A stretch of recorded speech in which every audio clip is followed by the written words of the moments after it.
All right, at this point, we've done a ton of work. Problem is, we haven't saved any of our work, and that's always a dangerous thing. But it's borderline insanity when you've spent several minutes creating a selection outline, because this is not the kind of stuff that you want to have to do again. So, my rule of thumb is if you spend more than 5 minutes doing anything inside Photoshop, you ought to save it. Now, you may recall from the previous chapter that one way to save a selection is to go up to the Select menu and choose the Save Selection command. And when you do, you're going to generate a new channel here inside the Channels panel. But if only for the sake of variety, I'll show you an easier way to work. I'll just go ahead and cancel out of that dialog box.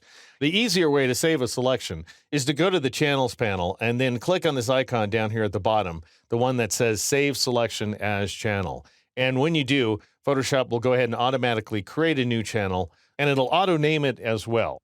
Let's say, though, that you want to name the channel, at which point you can go ahead and double-click on that channel's name and then give it some other name instead. But let's say you don't want to do that. You want to name the channel as you make it. Well, in that case, I'll just go ahead and drag that channel down to the trash icon in order to get rid of it. And instead of clicking on this icon, I'll press and hold the Alt key or the Option key and click, and that will display the new channel dialog box. And I'll just go ahead and call this guy Rough Selection, like so, and then I'll click OK. And I've now managed to save off my work. The thing is, I haven't really saved it until I go up to the File menu and choose the Save command, at which point Photoshop will prompt me to use a different file format because, after all, the current format, which is JPEG, does not accommodate alpha channels. The best format, if you're working with a flat image that has no layers with one or more alpha channels, is the TIFF format right here. So the native Photoshop format is going to do just fine, but TIFF is going to afford you better compression, so you're going to get a smaller file size. And I'm just going to go ahead and call this guy Rough Selection once again. And then I'll make sure that the alpha channels checkbox is turned on. That's very important. And that as a copy is off.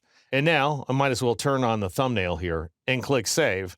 And then inside this dialog box, make sure that LZW compression is turned on. That's the best way to reduce the size of your mask. It is entirely lossless compression, by the way, so it's not going to hurt a darn thing.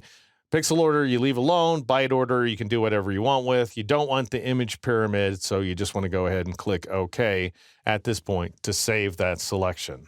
And so remember, whenever you're spending more than about 5 minutes on a selection outline, be sure to go ahead and save it here inside the Channels panel just by clicking on this second icon down here at the bottom of the panel, the one that reads Save Selection as Channel, or if you want to name the channel as you make it, go ahead and Alt or Option click that icon.